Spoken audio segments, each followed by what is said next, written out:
Welcome to Undocumented Startup by Juan Maya Hernandez. Awesome. Well, thank you all so much for joining us. Again, this is the Undocumented Startup Chat in collaboration with Scholars Without Borders at Cal Poly Humboldt. I want to introduce myself really quickly. Hi, my name is Juan Maya Hernandez. We've never met before. I run Undocumented Startup. We are the leading entrepreneurship program for undocumented students. And we've helped over 350 undocumented students launch 40 plus business ideas, and we've given over $10,000 in seed funding to all of our amazing entrepreneurs. Now, I do also want Yanady, if she can introduce herself. She is from Scholars Without Borders. Thank you so much. Hello, everyone. My name is Yanidi Delphine. Are y'all able to hear me well?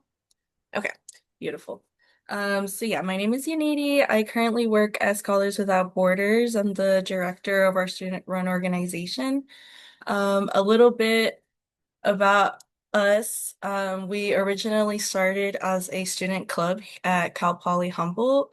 And since then, we have grown to a fully student-run organization that is made up of undocumented students, and we advocate for undocumented students' rights here on campus. And in the past 2 years, we've been really advocating for a Dream Center. So this was actually the first semester that we had a Dream Center coordinator, and space on campus. So that it's been really beautiful. Our work has been paying off. And yeah, I also wanted to ask Gina from the Dreamer Center or Society, who's our events and research coordinator, if they also wanted to say anything. But if not, we can just open it up to anybody else that wants to introduce themselves or say hi. Thank you, Kennedy. Yeah, I'm Gina, Dreamer Center coordinator at Cowboy Humble, and Dreamer Center just opened this semester. We are building it from the ground, and I'm so proud to say that it became a reality thanks to the advocacy of Scholars Without Borders, and so much, and we are now working together, and we are excited to be here. Nice to meet you, Gina, and thank you, Yanady. Now we can open it up to people introductions. Whoever wants to introduce themselves in the audience, feel free to just raise your hand, and then we'll call on you because we're all about building community, and it's always better when we get to hear your name as well. So feel free to raise your hand and then introduce yourself. Just say your name and why are you here. I think that'd be great. Go for it, Gaika. Okay, cool. Hi everyone, my name is Gaika. I'm a senior at NIU. Reason I'm here is I really just wanted to get to know a little bit about what your experience has been like. I'm about to graduate, and so right now I'm like, a bit uncertain of what I'm gonna do afterwards, but I'm really curious to see, how, both speakers made up their mind and just how their journey has been throughout. So yeah, curious to learn and looking forward to making connections. Hi everyone, my name is Carly. I'm from Orlando, Florida, and I would say that I lost my work authorization last year and I've been doing fellowship since then. And I would say I don't really know much about independent contracting, so I'm just here because I want to learn more about that. Awesome. Thank you, Carly. Awesome. All right. Now we're gonna move it to our first speaker, and our speaker is gonna be Beatriz. So I'll give her some time to introduce herself. She also has a simple presentation, and then after we're gonna have our other speaker do a small presentation, and then we're gonna jump into questions for the last 30 minutes. So go take it away, Beatriz. Awesome. Can y'all see my screen? Awesome. Yes. All right, folks. Pleasure to be here with all of you. My name is Beatriz Hernandez, pronoun she, her, and I'm based in Sacramento, California. Um, I had a lot of slides that went into the technical details on the different ways to earn money, but I'm just gonna focus more so on my story. And then I can share the slides with Juan so that he can share it with y'all and you can read it on your own time. Definitely encourage you all to do a lot of the research on your own because what you will see on my slides is actually just stuff that I've learned online and from others. So definitely not an expert. So again, encourage you all to do your own research on this. But I'll be speaking more so from my experience. And then just an FYI, if you hear me running out of breath, it's because I'm at the very late stage of my pregnancy. So I'll try my best to like keep up. But yeah, my like I mentioned, my name is Beatriz, and I have been undocumented ever since I moved to the States, which was in 2007. Um, I went to the University of California, Merced. Let me jump into my next slide, which is shows a little bit more about me. Like I mentioned, I moved to the States in 2007. I was 11 years old.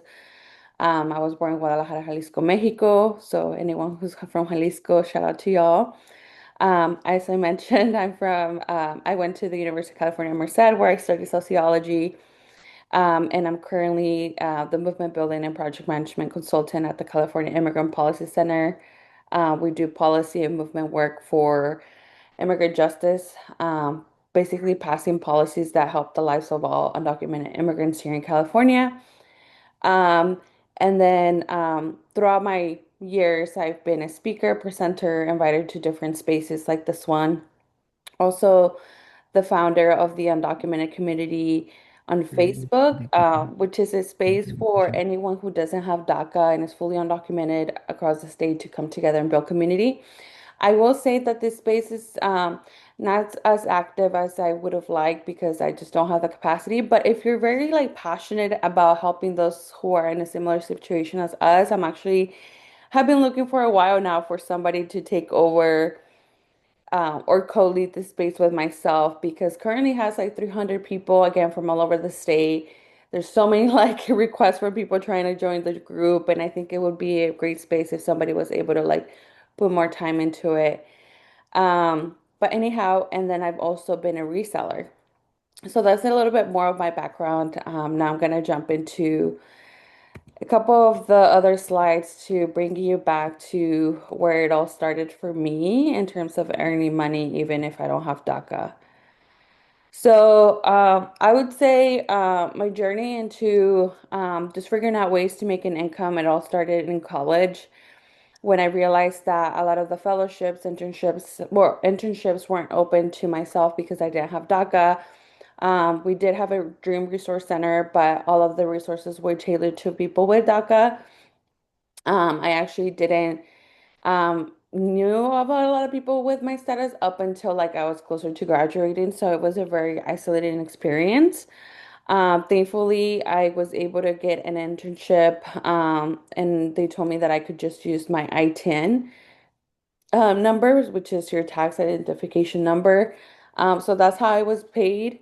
And then from there, it just kind of opened up, it gave me that like reassurance that I could still manage to make an income even if I didn't have DACA. So I will say that I was very open about my immigration status throughout my journey in college. I just figured that that was the best way for me to put myself out there. I do understand that there's like people are not really, some people may be afraid, and I totally respect that. I will just say that personally, for myself in college and post-college, what has helped me in networking and like getting opportunities is being open about my status. Um, because I think if I wasn't, like, I think it would be really difficult to really share like my position, etc. So, that's how I was able to um, what's it called? Get a lot of the opportunities. I got paid internships. I also try to build my professional development through opportunities such as like joining different academies, doing research. I actually, again, being open about my status, I realized that there was a research opportunity that where you could get paid, and it didn't matter your status. So I was able to take advantage of that, as well as scholarships. Now, I heard from some folks like you're about to graduate, you don't know what to do. I was actually in the same, boat. I was getting very anxious, and it was a really hard time for me. I remember for my mental health, etc. So what I took it up on myself to not wait until the day of graduation to start like figuring out my situation. I took it up on myself like before that to start like doing a bunch of networking, calling different places that I thought where I would see myself working and just kind of sharing my situation and letting them know like if there were be any way for me to work out a situation with them. So I did a lot of that. And thankfully, I came across a small nonprofit organization um, from someone that I had like an executive director that I had met in a previous like conversation, and I connected with him. I spoke to him. Thankfully, he was just like, yeah, like we will take you on. Basically what we're gonna do is like just pay you through like scholarships. Again, it wasn't an ideal situation because I wasn't getting paid as much. Let me look at the chat because I might be running out of time. Um, yeah, so it was an ideal situation again because you would think like once you graduate, you want to earn as much money as possible for what you earn your degree in. But I just want to give you a reality check. Unfortunately, given our situation, things that might not be ideal. But I just like want to encourage you to take any opportunity that you can because that may lead to a place where you feel more comfortable and happy with, which is where I am now. So yeah, I took this, I work with this organization. I wasn't getting paid as much. I had to do a lot of commuting, but that opened the opportunity for me to start working elsewhere. That organization got contacted by a bigger organization to take on a project called Deep Calling Project, which I took it on. And that's how I built the relationship with the current organization where I do consulting work with now.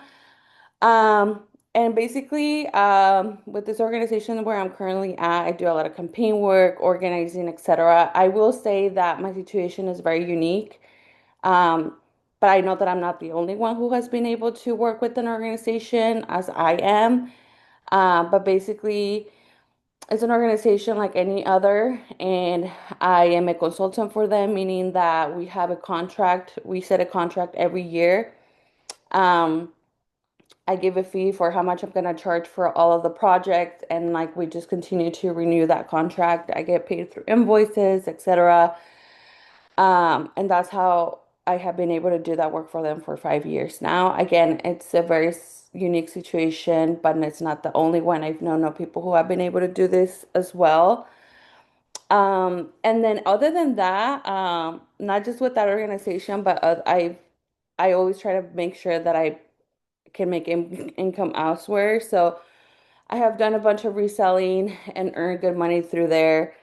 And then also, again, putting myself out there, I was able to work with or have been working with a company that basically resells concert tickets, and they're very big. And basically, what I do for them is just buy tickets, and they take care of the rest. I just have to go to the venues, buy the tickets, etc.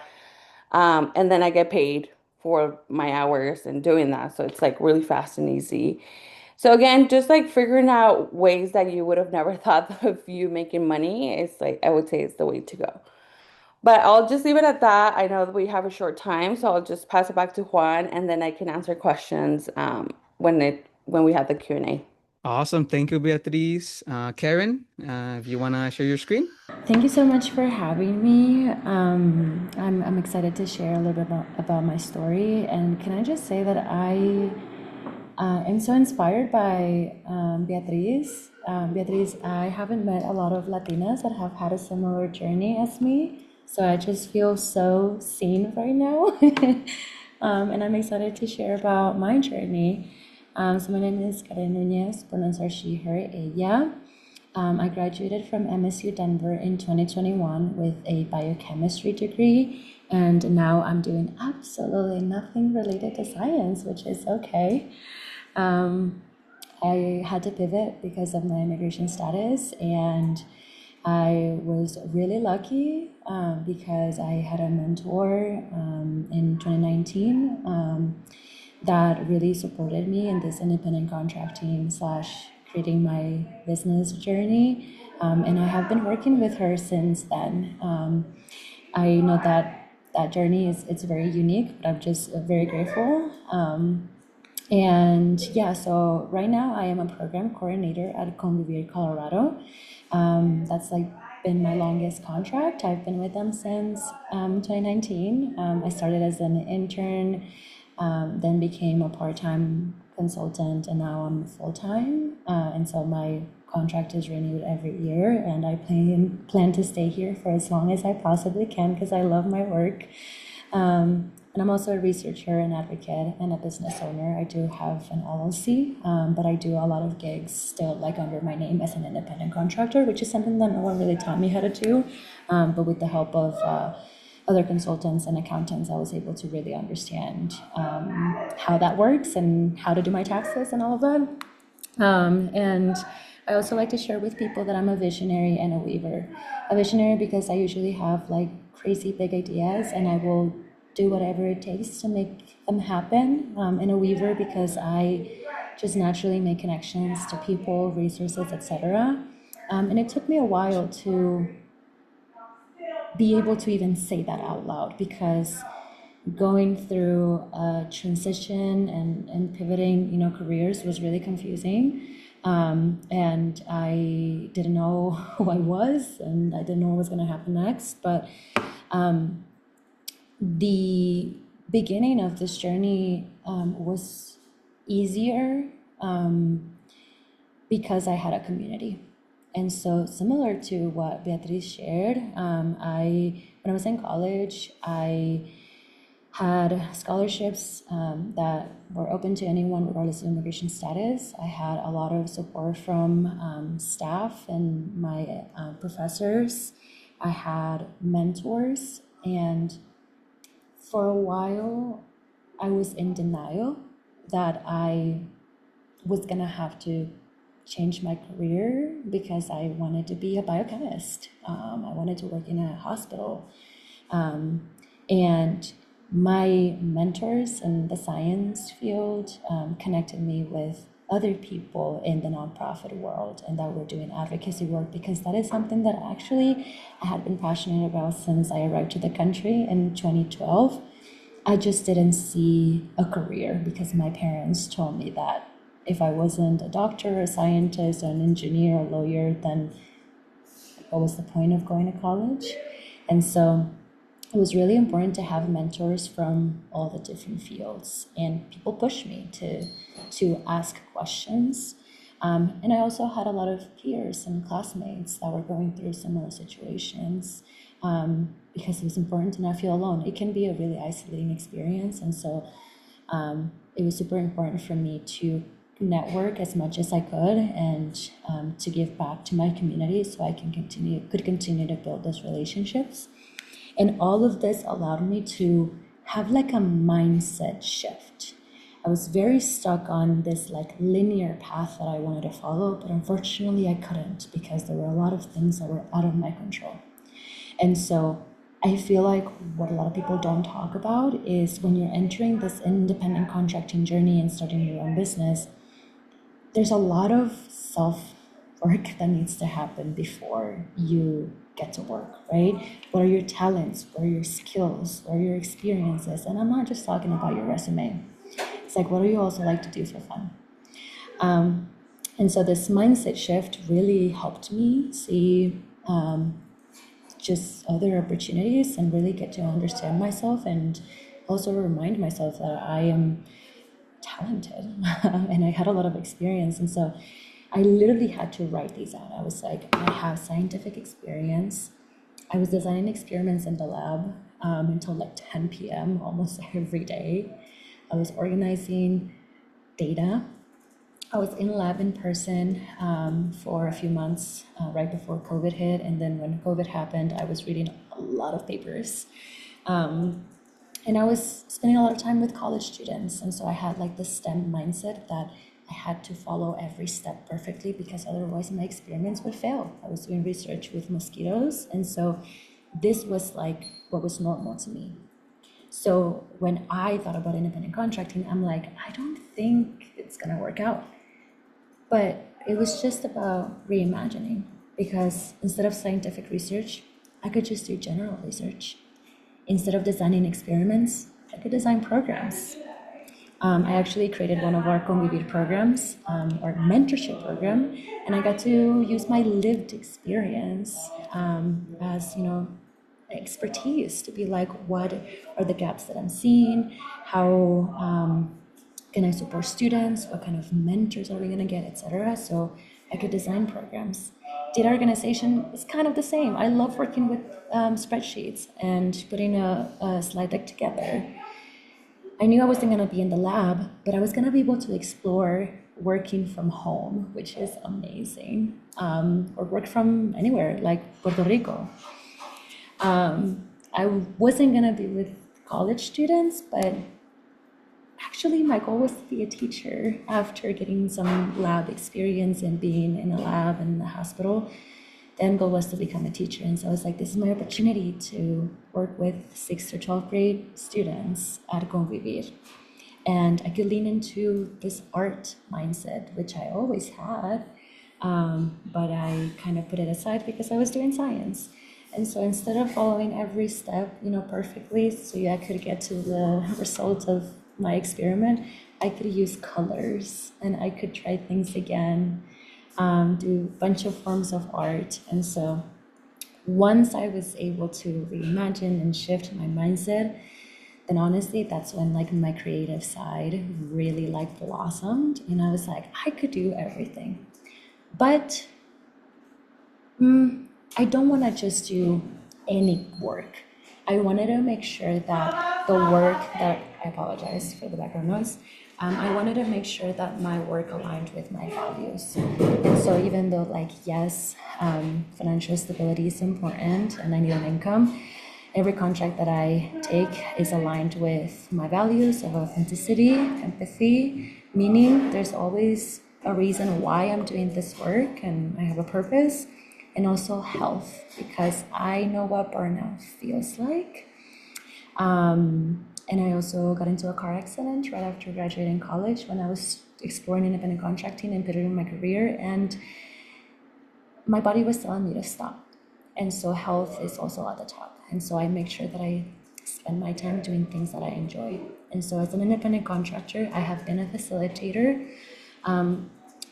with youth and adults, and it honestly varies. It could be just like a one-time workshop or a series of workshops depending on what the organization or the school needs.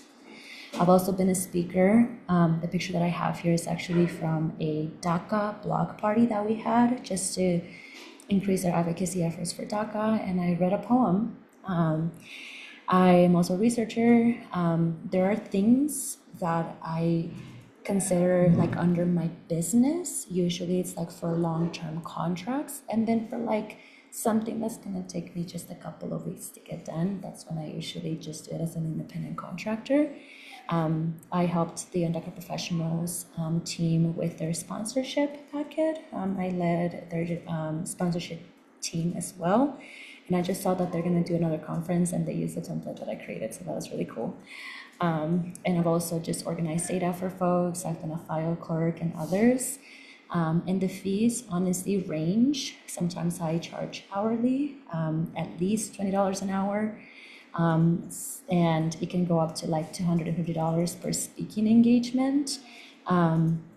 Because I have been in the nonprofit world for 6 years, my services are usually pretty affordable. I focus on building relationships with people more than honestly what I'm charging them, and like I just focus more on relationship building because the contracts that I've gotten have been because of referrals. I've only had a couple of gigs that I've applied through, Instagram, like something came up, or LinkedIn. But because I'm a relationship builder and I really spend time getting to know people, I have been very, very fortunate and privileged to have all my contracts just been through word of mouth. And I work mostly remote or in the Denver metro area because Convivir is based in Denver. So that's a little bit about my journey and also my independent contracting work. Awesome. Thank you, Karen, and thank you, Beatriz. Now we're going to move into the Q&A portion. So just feel free to raise your hand and ask your questions. So raise your hand and then we'll just jump into questions so we have the rest of the time. Feel free to ask either to Beatriz or Karen or both of them, and we'll go from there. So just raise your hand if you want to ask them a question, and I'll pin your video to the chat. Thank you for this presentation. It was just like really amazing learning from your experiences. And for Kevin, I wanted to ask, what helped you land those speaking engagements? Like, how did you put your name out there? That's a great question. Um, I think they have been through partnerships that we've had, like a Convivir already, and I'm still very involved at MSU as like a volunteer and a mentor, and I've also gotten a lot of my speaking engagements from the university. Um, like I've been a keynote speaker. I've also led workshops there. But I'm very intentional about my time there because honestly, like MSU did a lot for me, and it's also a way for me to give back. So I would say partnerships through Convivir and also my own time that I have spent still being in touch with MSU Denver. Awesome. Thank you, Karen. Thank you, Carly. Mirka, do you have a question? Hi, yes. Thank you, Karen and Beatriz. This was really helpful. Like you guys, I'm in a similar situation. I just finished grad school last year, and I'm also kind of getting more involved with the independent contracting and like gig world. Um, I do have a question for you guys because that's something that I'm currently struggling with. In terms of skills, I know as independent contractors, we do have a lot of different skills. So how do you guys manage to showcase those skills when applying to like different contracts and like independent contract work? And pretty much how do you solidify all those skills that you may have um in order to get like a contract? Would this be like through a portfolio that you guys may have developed, or how do you guys do it? Because that's something I've struggled to kind of narrow down in like one space since we do carry a lot of different skills. So I would like to know your thoughts and opinions on that. Yeah, that's a great question. Thank you for asking. And I think definitely at the beginning of this journey, I spent a lot of time, reflecting on my skills and my experience, etc. So it really helped to have literally like a list of three. Even if I had a bunch of skills, like which type of work brought me the most joy, and also which one burns me out. So then from there, um, I think I was just very honest with people, especially with my first contracts. I was like, this is what I really enjoy doing, this is what I don't like to do, and this is what I'm open to learning. But again, it takes a lot of like self-reflection and actually, for me, just writing things down. And then once I started to get more contracts, then I always made sure that I still make sure that my resume is updated every single month, because now I'm doing work with like three organizations usually at a time, and it's really hard to lose track of that. So I always make sure to allocate time to update my resume and my LinkedIn, where I also highlight those skills. That way, when people refer me to, someone who's looking for a facilitator, they can literally say, Karen is a researcher, she can do this because she did this for us. And it's easy just to pull it out from LinkedIn or a resume. But it took me a little bit at the beginning to be able to actually like say it. Beatriz, do you also want to answer the question? Sure. I mean, I think Karen's question is good. Just because, like I mentioned, my situation it's quite unique where I don't have multiple clients. Like my goal is to eventually um create my brand and have a website so that I can work with different folks. Because at this point, it has just been with one organization. But through my time with them, I have developed different skills where, I started doing more so like organizing, where now it's leading more so into project management. So through all of the skills that I've learned throughout the years, I definitely want to get to a point where I'm able to be a facilitator for a retreat for an organization, or I'm able to like help do an event with another org. So that's the goal to get there. And my vision is to do that by creating a website. So yeah. Some other questions on the chat as well. I can read them. So Joseph asked for both speakers, if you had to start from zero again with only your knowledge and no resources, what would your first steps be? Well, definitely would be to change that, to change like not having any resources. I think the first thing would be to talk to somebody that I trust, a mentor. Yeah, I just want to keep emphasizing like it's really hard to get somewhere if you don't have a community, mentorship, etc. People you can talk with and get advice from. So I would definitely say like it's so important to put yourself out there, which I know it can be difficult for some, but really encourage that somebody that you know you can trust. Um, I would say having one-on-ones with people who are in a similar situation as you to try to figure out how they were able to navigate, earning an income without a status, because every situation is different, and you will be surprised at how creative people can be. Um, and definitely looking into organizations that do this type of work, like, Undocu Startup, what Juan is doing, Immigrants Rising, that do a lot of work on around this as well. And I mean, thankfully now we have access, to the internet. There's so many resources out there, like you have no idea. So I would definitely say to just be consistent and do as much research and networking as possible. For me, I would do the same things all over again. Like when my health career navigator and mentor connected me with Tania, who's currently my boss, I was terrified because I was like, there's no way that this person who did a TED talk and got arrested for civil disobedience because she was at a protest for DACA, there's no way she's gonna have the time to grab coffee with me. And I was terrified. And I still emailed her, and she was like the first Latina CEO I had ever met. And when she told me about her vision with Convivir, because she was about to launch her first pilot, I was like, sign me up for everything, even if it's just on a volunteer basis. Like, I am so passionate about this work and I want to get to work with students. And then before you know it, like she offered me an internship position. And then from there, I've been with them for 6 years. And so I would do it again. I would grab coffee with people and I would ask questions and I would start with the relationship building. All right, we have two more questions. I guess the first one is, how do you talk about contractor services in an interview when recruiters prefer W-2 contractors or W-2 employees, I guess? So how do you pitch independent contracting services when you're in an interview?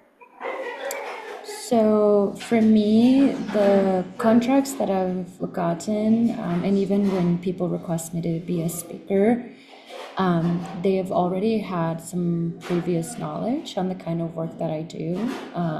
Because again, like it's been through word of mouth. I'm very open about my undocumented status. Pretty sure if you type my name, you'll see some articles from interviews that I've done. So I'm very open about it. I feel like haven't really had to have those conversations, but I feel like if I were to have them, I have learned through actually on DocuProfessionals to look for opportunities that are 1099 friendly, and that they accept an I-10 for being contractors. Usually, a lot of contractor consultant positions are open to those with an I-10, but even for some of my friends that I've helped to get contracts, they just start with like, is it 1099 friendly, yes or no? If they do not know how to respond that, then they'll be like, is it open to an independent contract with an I-10? And that's usually a very clear yes or no. So and kind of going back to, I wanted to make sure that I addressed, I think, one of the questions or comments about it's hard to navigate this without having a list of groups organizations. So I'm in Denver, and I feel like for everyone, it's important to start with your neighborhood and the organizations that are in your area. Like for example, in Denver, Moonshot Adventures is a kind of like an incubator for new nonprofits and new businesses. And so when you look at their website and their alumni, you can grab a list of people to contact because they're have just started their business or their nonprofit, and they're usually looking for contractors to help with that work at the beginning. And even if they've been, they launched like a few years ago, like it doesn't hurt to, reach out to them. And I think it makes it a little bit more personal, right? To be working with people that are in your area and that have similar experiences as you, etc. In my case too, where I am, or all of the previous places where I've worked, I've always been upfront about my status. The job postings were like regular job postings that you would see. Um, so it was not marketed towards independent contracting, but I've always pretty much I it's like selling yourself and selling your skills. Like why they should be able to work with you, um, and be able to work out a situation. Like that's how I went about it in all my circumstances. And thankfully they were very receptive to it. Again, like but showing that, you have that drive, you have that passion, like you're hungry to learn and that you have the skills for it, which is again why it's so important, like Kara mentioned, to have like all of your experiences and your resume up to date with everything. So yeah, it's like honestly like just like selling myself and negotiating is what it always came down to. And being able to work out a situation and make it a sense, selling it to the point where it's like, hey, like um if you work it out, it's like it's not as hard as you think it is. And yeah, I mean, thankfully I've just been in situations where people have been open to it. Awesome. Gaika, you have a question? Yes. I was just gonna say I feel like in the past I used to be very open about my status, and like now with everything going on in the world, it kind of like shoved me back into like my little cave, and a little bit more reserved with it. So my question is, with everything going on, how do you still find the courage to be open about it and use that to your advantage? Um, yeah, I mean, I don't know. Maybe I should be more afraid. But I don't know. I'm just like, si me toca, me toca. If it's gonna, what else could I do? I don't have no, I mean, yeah, I just feel like I got nothing to lose. I mean, I'm open to it on my Instagram, like everywhere. I'm always open to it. Nothing, like, thankfully, nothing has come my way.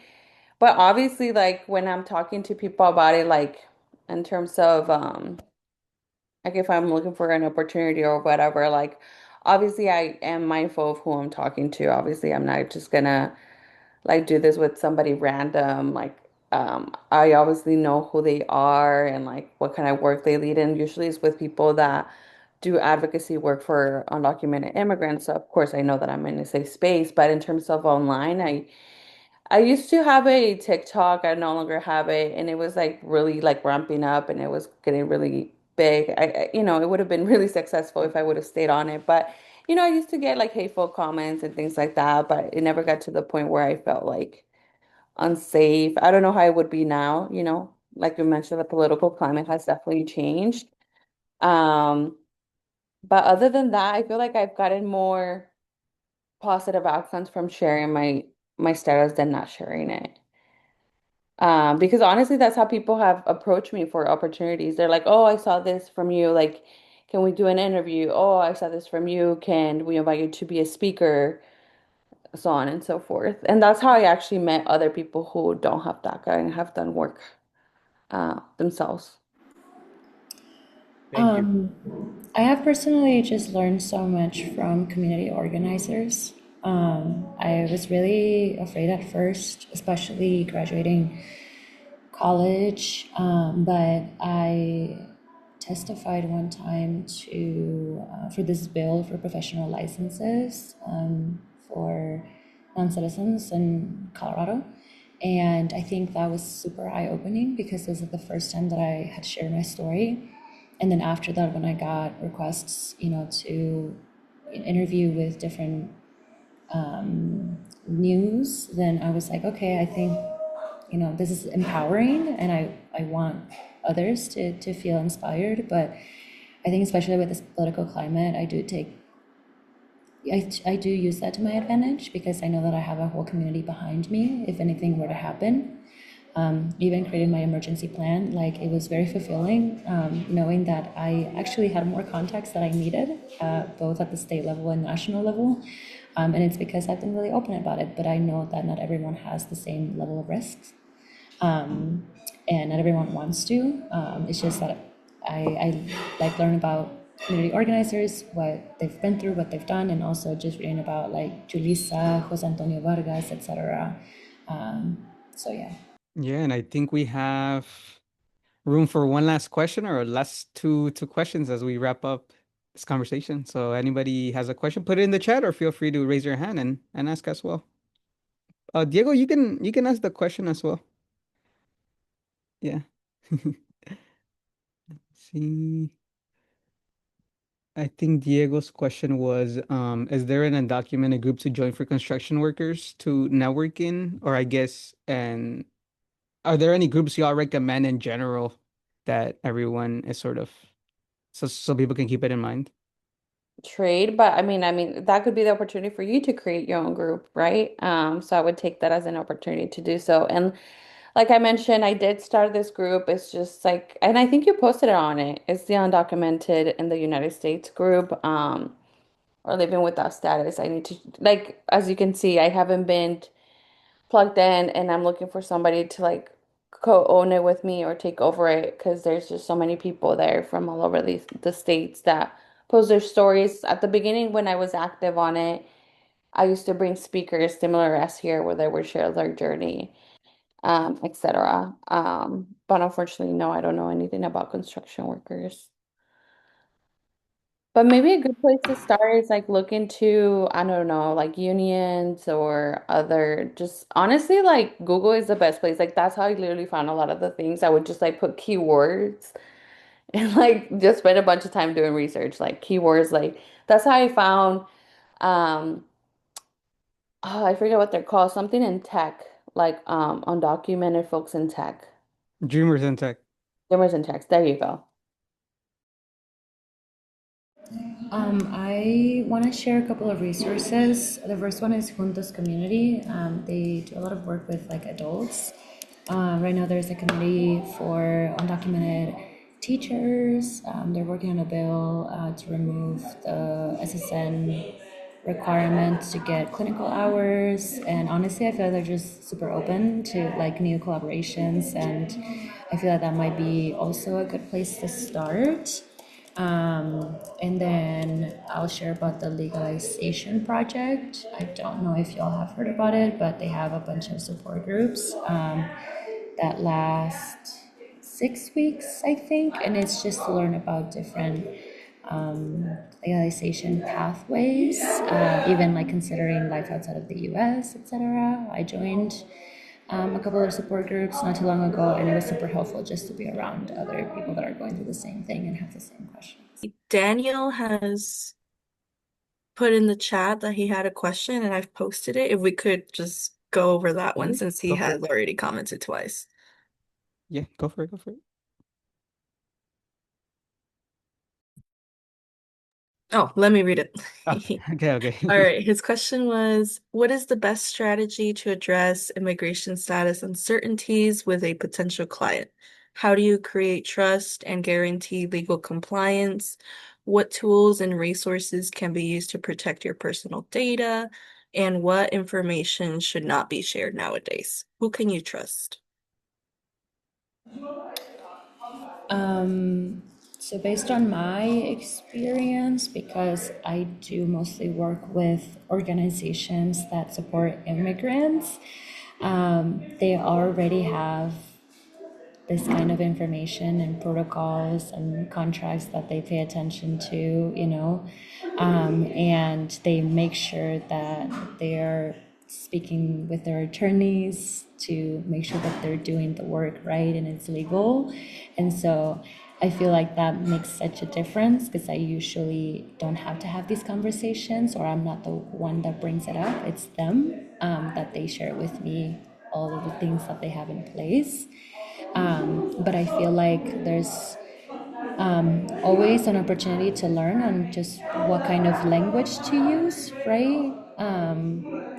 And I feel like For that, I would probably go to like Undocu Professionals, even Undocu Startup, for more specific questions. But again, because I do work with immigrant serving organizations, they usually already have all of those things in place. I do have an accountant that gives me feedback and information about taxes and all of that. So I oftentimes ask her all the questions, and I've had a relationship with her for like 10 years. All right, everyone. Well, that is going to conclude our time. I'm going to be sharing all the resources that were shared in the chat via email. I'll also share the recording. But thank you all so much for joining. And yeah, I'll be sharing the recording. Feel free to leave the chat. Thank you all so much for joining us. And if you have any other last minute questions, I mean, I'll leave it open for like 2, 3 minutes after. But thank you all so much for joining. I really appreciate your time.